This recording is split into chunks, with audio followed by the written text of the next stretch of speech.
Kuna upande mwingine wa Karume watu hawajui. Karume alikuwa binadamu sana. Binadamu hasa, yani mtu mwema. Unafahamu mtu mwema eh? Na wanaweza kutolea mifano wewe huwezi kuamini kueleza kwa hivyo. Karume siku moja ametembelea jela. Vienna. Jela. Okay. Segerea huko. Wewe, Segerea huko.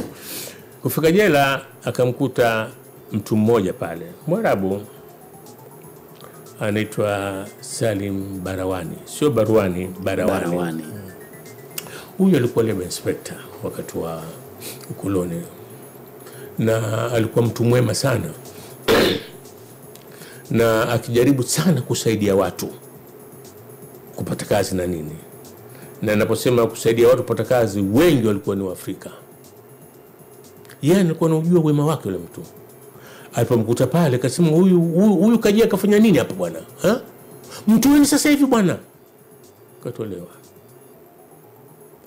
Karume wiki hata bado baada ya mapinduzi, mjumbe mmoja wa Baraza la Mapinduzi akamwandikia barua mmoja katika wajukuu wa Said Sultani,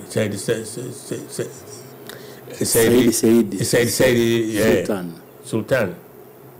Kaambia toka kwenye hiyo nyumba. Toka. Tafute nyumba nyingine nje hapa. Kuna hiyo.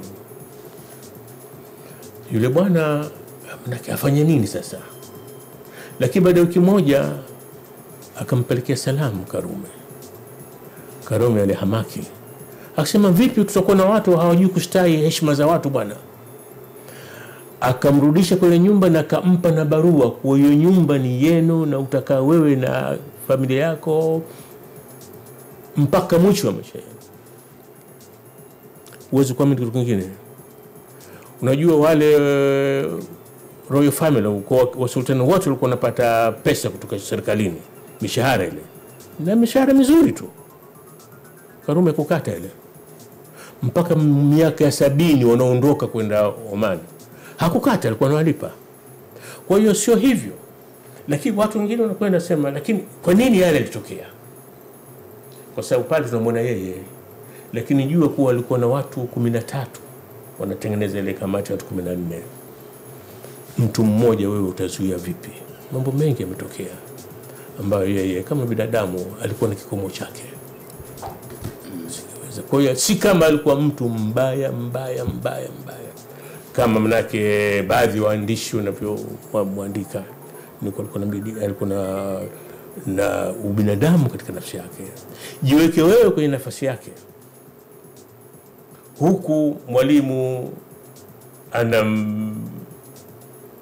anamsukuma kujiunga, ama sivyo nitaondoa askari wangu, na askari wanakuja hapa kulinda amani na kumlinda yeye, akiondoa hawa tena mimi hapa makomredi watanitoa kwenye nafasi.